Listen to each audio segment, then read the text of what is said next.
At 8 months pregnant, my long-distance husband, worried I'd get jealous, replaced his young, beautiful secretary with an old woman. Then for our anniversary, he sent a 9-carat diamond ring from overseas. Everyone bashed, telling me how lucky I was. But I only needed one glance at the ring before I coldly dialed Zachary's number. I don't want this ring, and I don't want to see you again. We're getting a divorce. Hush fell over the room. On the other end of the line, Zachary's voice trembled. What? What did I do wrong? I've spent years flying back and forth for you, showering you with gifts. You're pregnant and sensitive. So I even fired the secretary I'd had for years and hired a woman old enough to be my mother. And this ring, Jane, it's one of a kind. Have I not been good enough to you? My face was a mask. Then you can give the ring to your new secretary and spend the rest of your life with her. We're done. That night, Zachary boarded a red-eye flight, enduring more than 10 hours in the air to come back.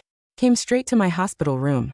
The moment he appeared, I pulled the divorce papers from my bag and laid them in front of him. Since you're here, I said calmly, you can just sign these. Zachary's face was ashen, his voice raspy. Honey, you're just saying this to get me to come home, right? I'm here now, you can stop. The other patients in the ward started whispering, a divorce? What a shame. Look at her belly. She's about to pop. I know her. Her husband works abroad, but he's always sending gifts to the hospital. He treats her like a queen. She's just being difficult. I heard he sent her a 9-carat diamond yesterday, and she wasn't happy with it. The murmurs of condemnation grew louder, and the glares of disgust became impossible to ignore. Everyone saw me as a spoiled, ungrateful wife taking a stand for the poor. Wrong Zachary. And why wouldn't they? For years, Zachary had been the perfect husband. We were childhood sweethearts, each other's first love. He spent every day finding new ways to make me smile. When the company needed someone to manage the new branch in the States, I was hesitant to send anyone else. He volunteered. Immediately after that, he practically lived on red-eye flights, shuttling between 2 countries, collecting hundreds of boarding passes just for a few hours with me. When I got pregnant, he replaced his young, gorgeous secretary with an older woman just to put my mind at ease. My friends and family all said I'd hit the jackpot, but that was all in the past. I turned away from him, my voice unwavering. Think whatever you want. This divorce is happening today. His eyes reddened. He grabbed my hand, his voice cracking as he begged, Jane, please don't do this. If you don't like the ring, I'll buy you something else. I'll quit my job. I'll stay here with you until the baby comes. Okay. Not okay. I pulled my hand from his grasp, my gaze like ice. The only thing I want from you is a divorce. Seeing my resolve, Zachary's new secretary, Linda, rushed forward. Her voice shrill. Mrs. Lewis, how can you do this to him? He dropped a multi-million-dollar contract and flew for over 10 hours on a red-eye just to appease your little tantrum. And that ring. Do you have any idea what he went through to have a top designer create that for you? Are you just going to throw his devotion away like it's trash? I shot her a look of pure contempt. You're just a secretary. What gives you the right to speak here? And since you feel so sorry for him, why don't you marry him instead? Linda's face flushed a deep mottled red. Mrs. Lewis, what are you saying? Look at my age. You can't be jealous of me. Zachary's brow furrowed. Honey, isn't your pregnancy making you a little paranoid, me and Linda? How is that even possible? The onlooker sized Linda up and couldn't help but snicker. Is this woman insane? She's jealous of a grandma? That lady has to be in her 50s, maybe 60s. Her husband is young, handsome and rich. If he wanted to cheat, he'd have women throwing themselves at him? Why would he pick someone old enough to be his mother? Exactly. How desperate would he have to be to go for her? The laughter grew and Zachary's expression filled with exasperation. He gripped my hand tightly, his voice a low, pleading whisper. I hired an older secretary specifically so you wouldn't get jealous. How can you still think the worst of me? We have so much history, Jane. Please don't do this. We can't get a divorce. I stared at him and let out a cold laugh. Fine, then fire her. Zachary froze, a flicker of hesitation in his eyes. Mrs. Lewis. Linda suddenly dropped to her knees in front of everyone, tears streaming down her face. My son has a terminal illness and my husband is dead, she sobbed. Mr. Lewis only gave me this job out of pity. You can't make him fire me. My life doesn't matter. But my son is in the ICU waiting for money to save his life. I really need this job. Linda's wails were heartbreakingly convincing. The crowd murmured in sympathy, turning on me. She's in such a horrible situation. How can you take away her livelihood just because of your own insecurities? Yet this is all in your head. The poor woman is desperate. Give her a break. You're 8 months pregnant. Don't you have any compassion? Seeing the tide turn in her favor, Linda clutched at the hem of my gown. Mrs. Lewis, I promise I'll stay. far away from Mr. Lewis. I'll only do my work. Please just let me keep my job. When I remained unmoved, Zachary's patience finally snapped. Jane, this has gone too far. Linda is just a pitiful woman.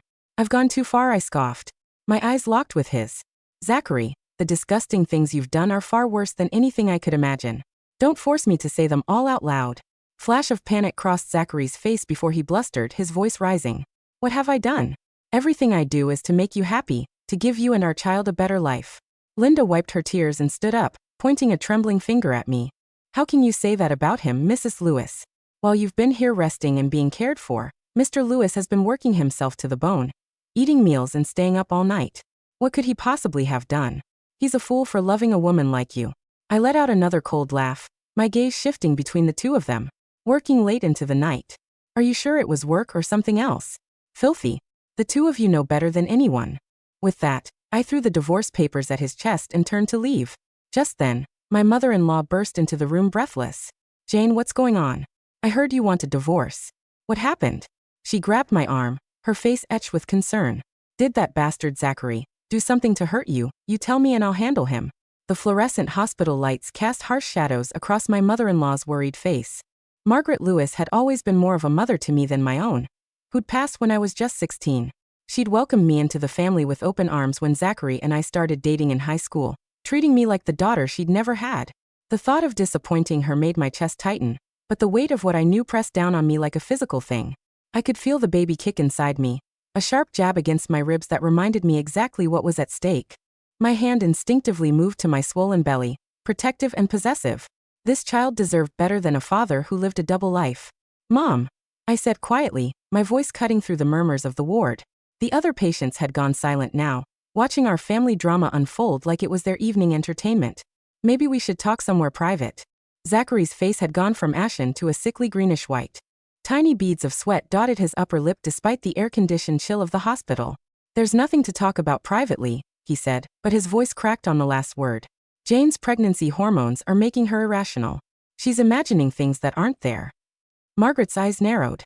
She'd raised Zachary, knew every tell, every micro-expression that crossed his face when he was lying. I'd seen her catch him in fibs since we were teenagers, about skipping school, about dented fenders, about missed curfews. She turned to him now with the same knowing look. Zachary Michael Lewis, she said, using his full name the way mothers do when they sense trouble. Your father, God rest his soul, used to sweat exactly like that when he was hiding something from me. You want to tell me what's really going on here? Linda, still on her knees, let out a theatrical sob. The performance was Oscar-worthy. I had to give her that. Tears streamed down her weathered cheeks, her shoulders shaking with each breath. Mrs. Lewis, your daughter-in-law is trying to take away my livelihood. My son is dying. I have nothing left in this world except this job. But Margaret didn't even glance at her. Her gaze remained fixed on her son, boring into him with the intensity of a prosecutor who already knows the defendant is guilty. I'm not talking to you, she said coldly. I'm talking to my son. Zachary, answer me right now. What did you do? The ward had gone so quiet you could hear the drip of someone's 4-3 beds down. Even the nurses had stopped their rounds, hovering near the doorway with barely concealed curiosity. I reached into my purse, the expensive Hermes bag that Zachary had given me for my last birthday, and pulled out my phone. My fingers trembled slightly as I unlocked it, navigating to the folder I'd created 3 weeks ago. The folder I'd titled Evidence, in a moment of bitter humor. You want to know what he did, Mom? I held up the phone, angling the screen so she could see. Let me show you. Zachary lunged forward, his hand outstretched. Jane, don't. But Margaret was faster. She snatched the phone from my hand and stepped back, her reading glasses already perched on her nose. The room watched as her expression transformed from confusion to shock to absolute fury. The color drained from her face, then flooded back in a deep crimson flush that climbed from her neck to her hairline. What? She breathed, scrolling through the images. What is this? On the screen were photos. Lots of them. Zachary and Linda at a restaurant in Manhattan, his hand covering hers across the table. Zachary and Linda entering a luxury apartment building in Chelsea, her head resting on his shoulder. Zachary and Linda at what looked like a jewelry store, examining rings together. The same jewelry store that had crafted my anniversary gift. But the most damning photo was the last one. Linda, without her wig, without her prosthetic makeup, without the padding that added years to her frame. Linda as she really was, a stunning woman in her late 20s with honey blonde hair, and the kind of bone structure that belonged on magazine covers. She wore a silk robe, standing in what was clearly a bedroom, holding up the 9-carat diamond ring to catch the light. The caption read, "Can't wait to wear this when he finally leaves her." The message had been posted to a private Instagram account, an account I'd discovered purely by accident when my best friend Emma, who worked in digital marketing, had been doing a reverse image search for a client and stumbled across it. She'd recognized the ring from the photos I'd shown her, then recognized Zachary, then spent 3 sleepless nights debating whether to tell me. In the end, she'd handed me her laptop without saying a word, just pulled me into a hug while I stared at months of documented deception. Photos of romantic dinners, weekend getaways to the Hamptons, selfies in bed with captions about the love of my life. All while I'd been here, growing heavier with his child, believing every word of his devotion. Margaret's hand shook as she continued scrolling. There were screenshots of text messages too. Zachary complaining about having to come back to visit me. Linda consoling him, telling him it wouldn't be much longer. Plans for their future together once he was free. "You son of a bitch," Margaret whispered, and the words carried more weight than any scream could have. She looked up at Zachary with eyes full of tears and disappointment, so profound it seemed to age her in that instant. "Your father would be ashamed." "I'm ashamed." Linda had gone very still on the floor. The theatrical sobbing had stopped. She was staring at the phone in Margaret's hand with an expression of dawning horror, finally understanding that her performance was over. "Mrs. Lewis, I can explain," she started, but Margaret cut her off with a look so withering it could have stripped paint. "Get out," Margaret said quietly.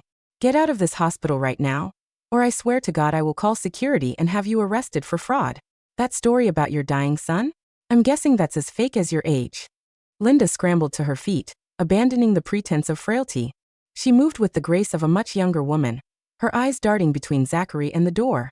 "Zach, are you going to let her talk to me like that?"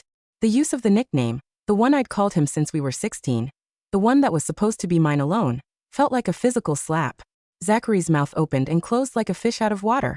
His carefully constructed world was crumbling around him, and you could see him trying desperately to figure out which pieces to save first. His mother? His wife? His mistress? In the end, his silence spoke volumes. "Unbelievable," Linda spat, her accent shifting from the working-class Queensboro she'd affected to something more refined, more educated. "You promised me, Zachary. You said you were going to tell her today. You said we'd be together." "Shut up," Zachary hissed, finally finding his voice. "Just shut up and leave, Linda. You're making this worse." "Making this worse?" Linda's laugh was sharp and brittle. "How could I possibly make this worse? She knows, Zachary. She's known. This whole thing was a trap, and you were too stupid to see it." She was right about that. I had known. For 3 weeks I'd known, and I'd played my part perfectly.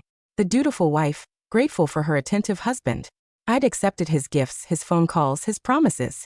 I'd watched him lie to my face while I gathered evidence, built my case, and waited for the perfect moment to strike.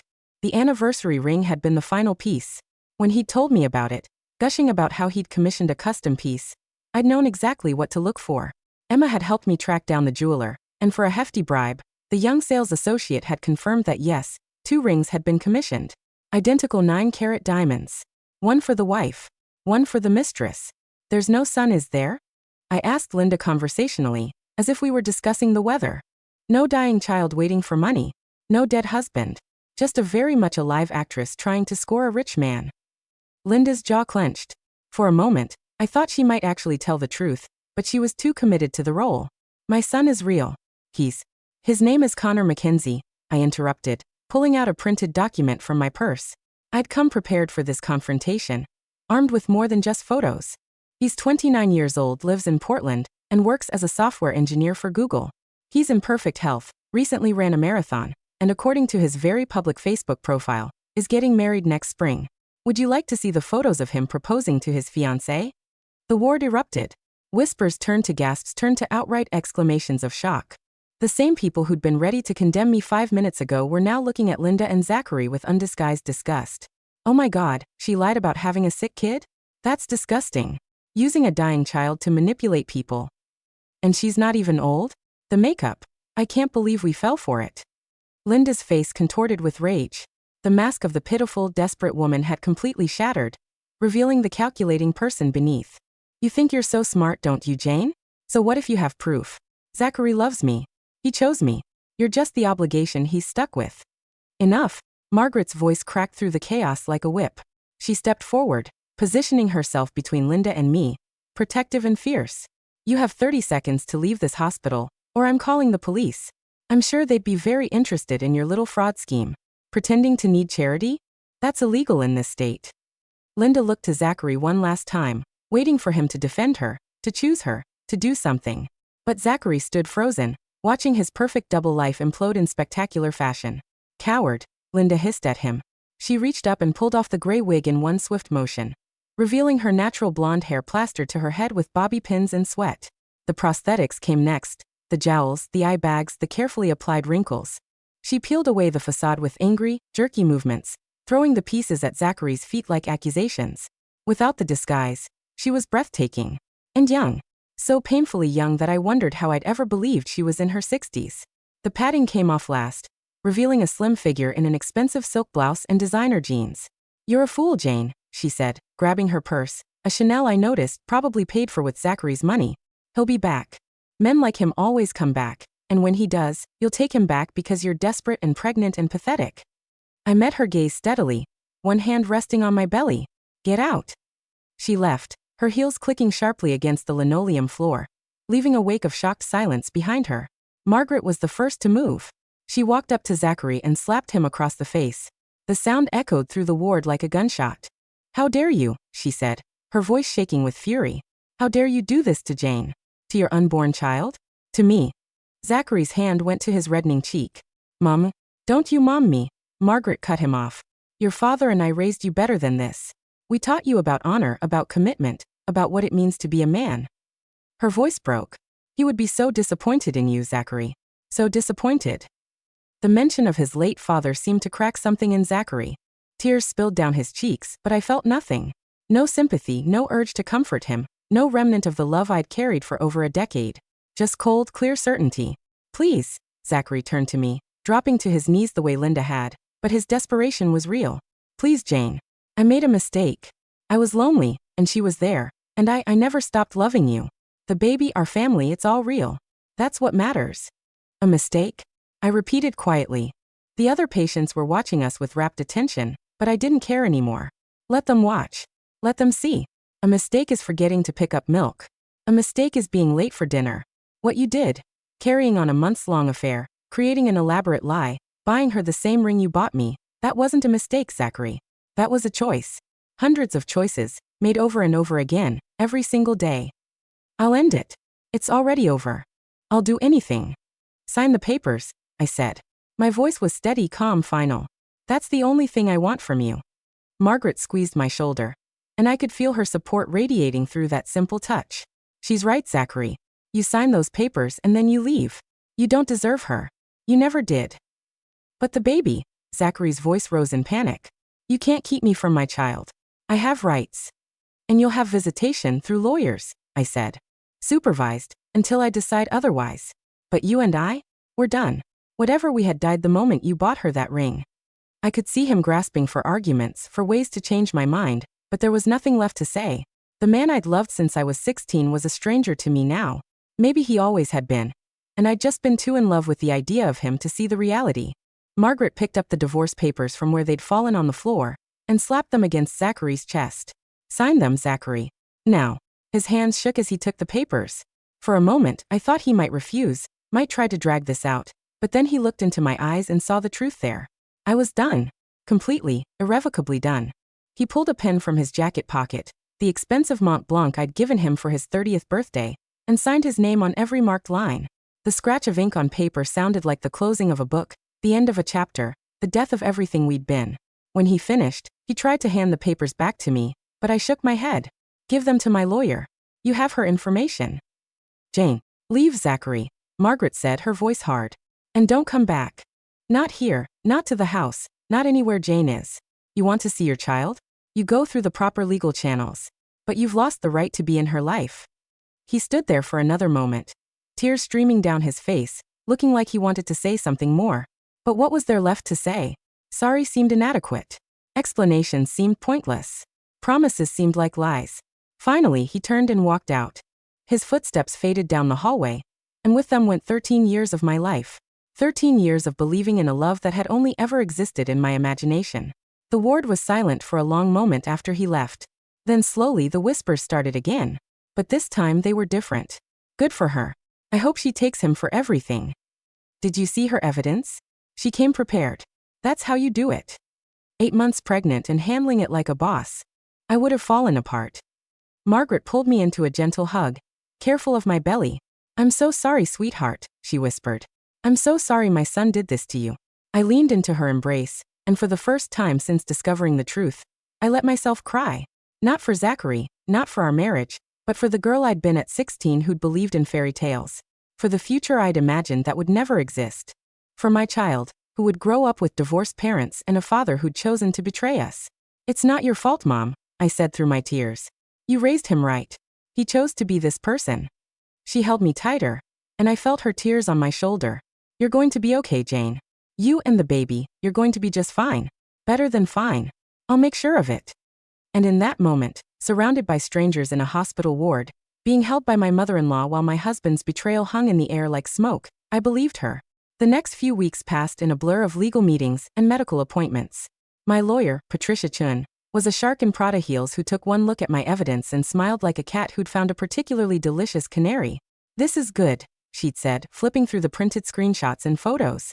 This is very good. New York isn't a fault state for divorce, but this kind of documented infidelity? It gives us leverage, especially with your prenup. The prenup? I'd forgotten about that. Zachary had insisted on it when we got married, said it was just a formality, that our love was forever, but the company lawyers required it. I'd signed it without reading it carefully, trusting him completely. Patricia had laughed when she saw it. Did he actually let you sign this? The infidelity clause alone entitles you to 70% of all marital assets, plus full ownership of the primary residence, plus child support calculated on his full income including bonuses and stock options. She'd looked up at me over her glasses. If I didn't know better, I'd say his lawyers hated him. Turned out, they had. Zachary's father had insisted on the prenup, had his personal attorneys draft it, specifically to protect me. He'd known his son's weaknesses, had seen the way Zachary's I wandered even as a young man. Margaret later told me that her husband had pulled her aside before the wedding and said, "If my boy ever hurts that girl, she needs to know she's taken care of." I wished I could thank him. The divorce proceedings moved faster than I expected. Zachary didn't contest anything. He signed whatever Patricia put in front of him, agreed to every term, accepted every consequence. Part of me wondered if it was guilt. The other part suspected he just wanted it over with so he could run back to Linda. I didn't care which it was. Margaret became my constant companion. She'd moved into the guest room, helping me prepare the nursery, driving me to appointments, holding my hand through Braxton Hicks contractions and midnight crying sessions. Her relationship with Zachary was fractured, maybe irreparably. She'd told him over the phone that until he could prove he was a man worth knowing, he was no son of hers.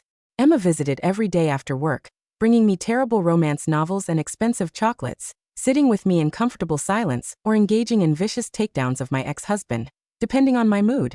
I saw Linda's Instagram got deleted, Emma said one afternoon, scrolling through her phone. Someone must have reported her for fraud after screenshots started circulating. Apparently, she's been running the same scam on multiple wealthy men. You weren't the first wife she tried to replace. I should have felt vindicated. Instead, I just felt tired. The baby was due in 3 weeks, and my body felt like it belonged to someone else. Swollen ankles, constant backaches, the inability to sleep in any position that didn't involve 17 pillows. But every kick, every hiccup, every roll of tiny limbs reminded me that something good was coming out of this disaster. On a Tuesday afternoon, 2 weeks before my due date, Patricia called with news. Zachary's been fired, she said without preamble. The company found out about his affair with an employee. Technically, Linda was on the payroll, and terminated him for ethics violations. The severance package is significant, but not as much as he would have gotten if he'd resigned. They're offering him the option to quietly leave, or face a very public termination. He should face the public termination, I said coldly. Let everyone know what kind of man he is. Patricia was quiet for a moment. Jane, I understand your anger. But a public scandal affects your child too. It might be better to let him resign quietly, take the money and move on. She was right, of course. As much as I wanted Zachary to suffer the way I had, our baby didn't deserve to grow up with their father's infidelity splashed across business publications. Fine. I conceded. He can resign. There's more, Patricia continued. He's asking to be present for the birth. Legally, he has that right unless you can prove it would cause you emotional distress. My hand tightened on the phone. The thought of Zachary in the delivery room, pretending to be a supportive husband while I went through the most vulnerable, painful experience of my life, made me want to scream. I'll get Dr. Morrison to write a letter, I said. Emotional distress is putting it mildly. Dr. Morrison, my OBGYN, was a no-nonsense woman in her 50s who'd been frankly appalled when I told her the story during a prenatal visit. She'd written the letter the same day, detailing how my blood pressure spiked dangerously whenever Zachary's name was mentioned, how the stress of his presence could endanger both me and the baby. Zachary didn't fight it. He accepted the ban, just like he'd accepted everything else, and I wondered if he was relieved. Maybe playing the devoted father was harder than he'd anticipated. Maybe Linda had moved on to someone new, and he was scrambling to find his next conquest. I didn't care enough to find out. I went into labor on a Thursday evening, 3 days before my due date. Margaret was timing contractions while Emma drove like a woman possessed, running 2 red lights and earning several angry honks on the way to the hospital.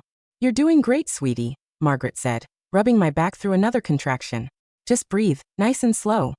"I'm going to die," I gasped. "This is how I die." Emma laughed from the front seat. "You're not going to die. Women have been doing this for thousands of years."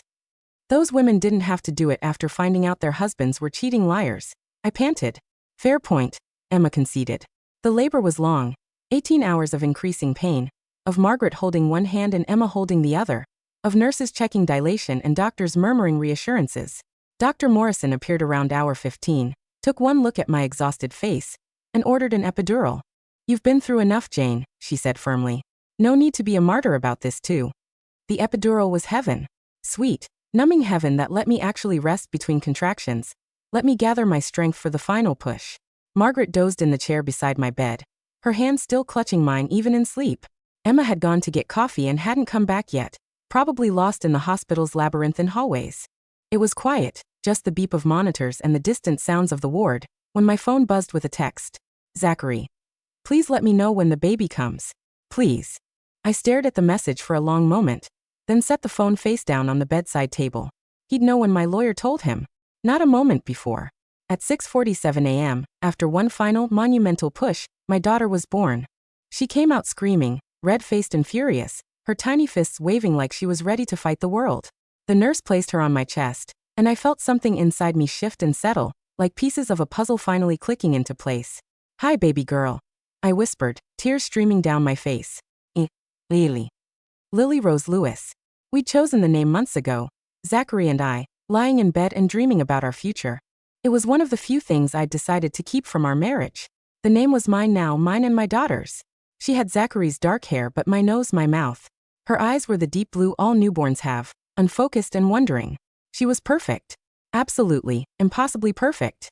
Margaret woke up and immediately started crying, reaching out to touch Lily's tiny hand. "She's beautiful, Jane. She's just beautiful."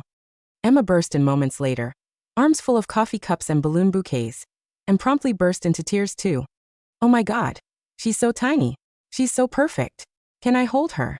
We spent the next hour in a bubble of joy, passing Lily around, marveling at her tiny fingers and toes, laughing when she wrapped her whole hand around my pinky finger, and held on with surprising strength.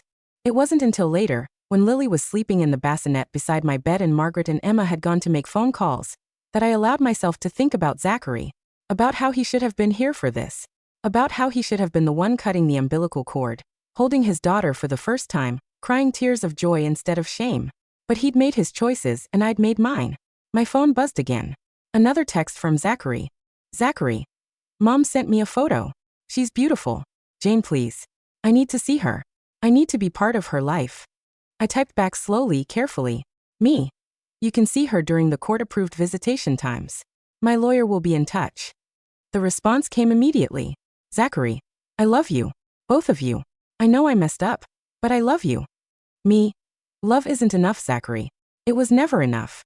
I blocked his number after that.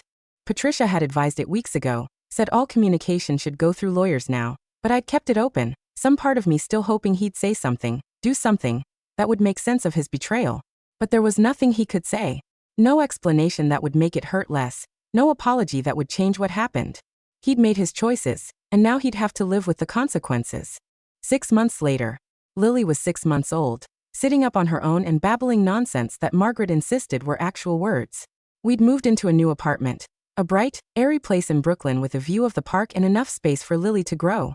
The divorce settlement had been more than generous, thanks to that prenup and Patricia's ruthless negotiation skills. The apartment was mine. Completely mine. No memories of Zachary lurked in the corners. No ghost of what we'd been haunted the hallways. It was a fresh start, a clean slate, and every morning I woke up feeling lighter than I had in years. Margaret had moved to an apartment one floor down. Just to be close to my granddaughter, she'd said, but I knew it was also to keep an eye on me. To make sure I was really okay. Emma visited twice a week, bringing takeout and entertaining Lily while I took long, luxurious showers or napped without worry. Zachary had his supervised visits every other weekend.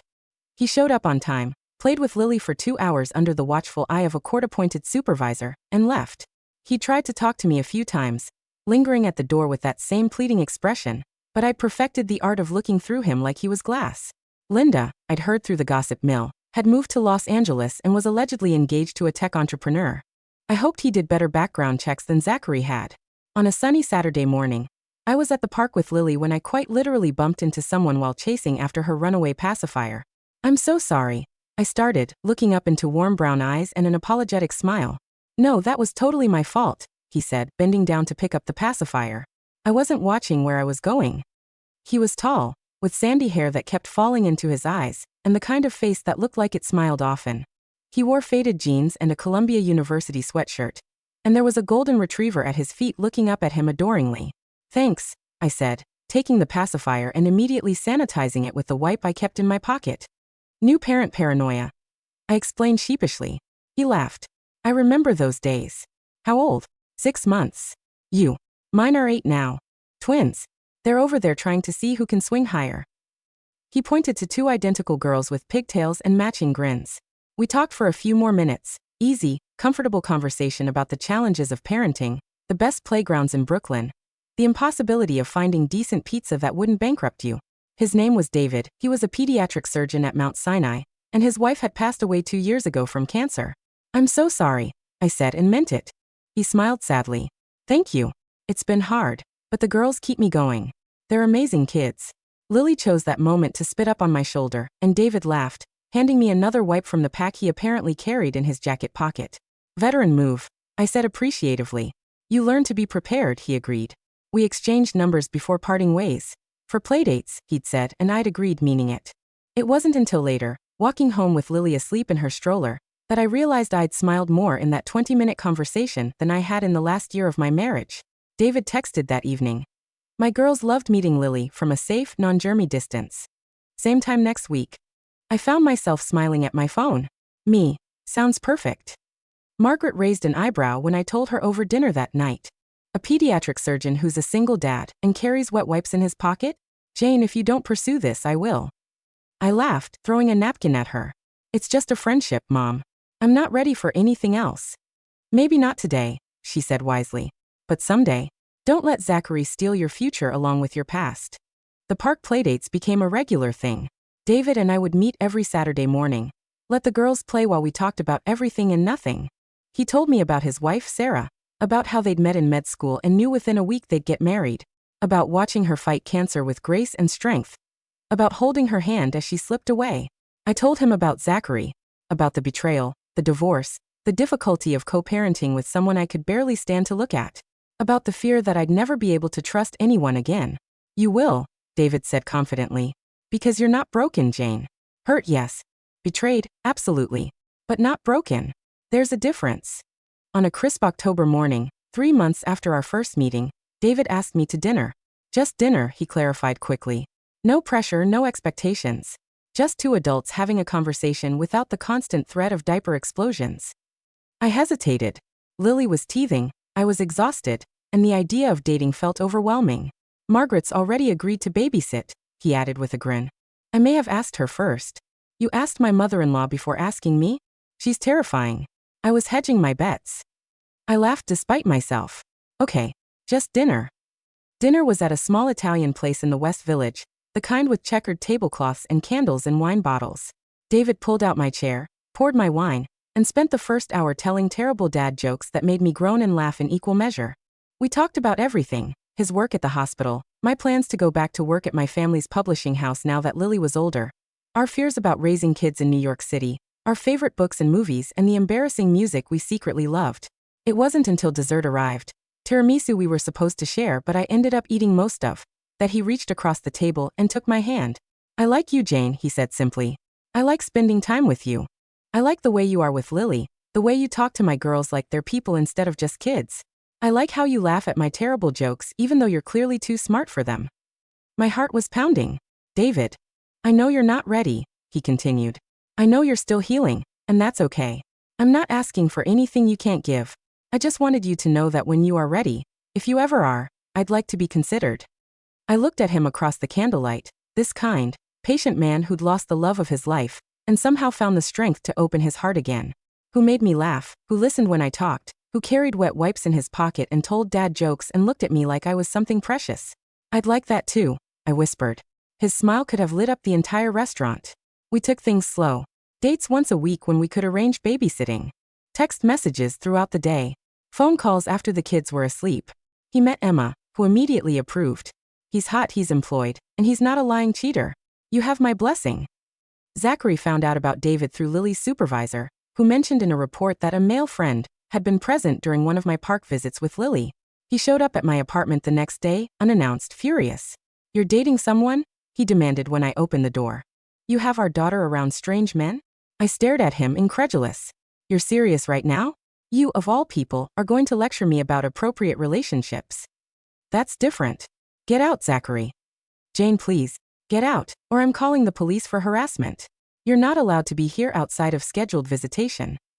He left, but not before Patricia received a letter from his lawyer demanding restrictions on who I could have around Lily. Patricia's response was swift and brutal, reminding his counsel about the infidelity clause, the supervised visitation he was lucky to have, and the fact that if he pushed this, she'd be happy to revisit the custody arrangement entirely. We didn't hear from him again. Lily's first birthday party was held at Margaret's apartment, with balloons and streamers and a smash cake that ended up more on Lily than in her.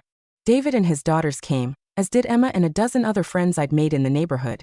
Zachary had visitation rights that day, and to his credit he showed up on time, with an enormous teddy bear and a tentative smile. Margaret let him in but stayed close, protective and watchful. I watched him play with Lily, making her laugh with silly faces and peekaboo games, and felt nothing. No anger, no hate, no lingering affection. Just a distant sort of pity for the man who'd had everything and thrown it away. David found me in the kitchen, refilling the punch bowl. You okay? He asked quietly. Yeah, I said and meant it. I really am. He kissed my forehead, gentle and sweet. Good. We'd been dating for 6 months now, and while we hadn't made any big declarations or future plans, it felt right. Easy. Like coming home after a long journey. Zachary left after an hour, and the party continued. We sang Happy Birthday, helped Lily blow out her candles, watched her tear into presents with the enthusiasm only a 1-year-old can muster. As the sun set and guests started leaving, David pulled me aside on the balcony. I have something for you, he said, pulling a small box from his pocket. My heart stopped. David. It's not a ring, he said quickly, laughing at my expression. I know we're not there yet. Open it. Inside was a delicate silver necklace with a small pendant. A compass rose, beautifully detailed. When Sarah died, David said softly, I felt lost for a long time. Like I was drifting without direction, without purpose. The girls kept me anchored, but I couldn't see a future beyond just surviving each day. He took the necklace from the box and fastened it around my neck. You helped me find my way again, Jane. You reminded me that it's okay to be happy, to want things, to believe in second chances. Tears blurred my vision. David. I love you, he said simply. I'm not asking you to say it back. I'm not asking for anything. I just wanted you to know. I looked up at this amazing man who'd stumbled into my life at exactly the right moment, who loved my daughter like she was his own, who made me believe in love again when I'd thought that part of me was dead. I love you too, I whispered. His kiss was soft and sweet, and tasted like birthday cake and new beginnings. 2 years later, the wedding was small, just family and close friends in Margaret's backyard garden. Lily, now 3, was the flower girl, taking her job very seriously as she scattered petals with intense concentration. David's twins were my junior bridesmaids, matching in lavender dresses and conspiring about something that probably involved the chocolate fountain. Emma was my maid of honor, crying before we even made it down the aisle. Margaret sat in the front row wearing a hat that could have won the Kentucky Derby, beaming with pride. Zachary wasn't there. He'd moved to California a year ago, taking a job with a startup and further reducing his already minimal involvement in Lily's life. He sent child support on time and called once a month, but that was it. Lily didn't seem to mind. She had David, who read her bedtime stories and taught her to ride a bike and loved her fiercely. As I walked down the aisle toward David, who was crying and not even trying to hide it, I thought about the woman I'd been 2 years ago. Pregnant, betrayed, heartbroken, convinced that my life was over. But it wasn't over. It was just beginning. I'd learned that betrayal doesn't break you unless you let it. That loving again doesn't mean forgetting the past, it means refusing to let the past steal your future. That sometimes the worst thing that happens to you leads you exactly where you need to be. David took my hand when I reached him, and I could see our whole future in his eyes. The good days and the hard ones, the laughter and the tears, the ordinary moments that would add up to an extraordinary life. Whisperat. Whisperat back. And then we promised each other forever, and I believed it. Because this time, I knew what real love looked like. It looked like showing up, like doing the work, like choosing each other every day, even when it was hard. It looked like wet wipes in pockets and terrible dad jokes and patient understanding when I woke up crying from nightmares about the past. It looked like compass roses and new beginnings, and the courage to believe in happy endings. At the reception, Margaret cornered me by the chocolate fountain where I was trying to stop Lily from eating her weight in strawberries. "I'm proud of you, sweetheart," she said, pulling me into a hug. "You took something terrible and turned it into something beautiful. That takes strength." "I learned from the best," I said, squeezing her tight. She'd remained in my life throughout everything, choosing me over her own son without hesitation. She was grandma to Lily and now to the twins too, embracing our blended family with open arms and fierce love. David's mother had passed away before I met him, but Margaret had stepped into that role for his girls with grace and enthusiasm. Our families had merged naturally, inevitably, creating something stronger than blood. As the sun set and the dancing began, David swept me onto the floor, pulling me close. "Happy?" he asked. I looked around at our family, at Lily dancing with the twins, at Emma dancing with the groomsmen, at Margaret laughing with David's brother, at all these people who loved us, who'd stood by us, who'd helped us build this new life from the ashes of the old. "So happy," I said. And I was. The diamond ring Zachary had sent me was long gone, sold to help fund my fresh start. But the compass rose around my neck, warm against my skin, was a reminder that I'd found my way, that I'd survived the storm and come out stronger, that sometimes, the end of one story is just the beginning of another. And this story?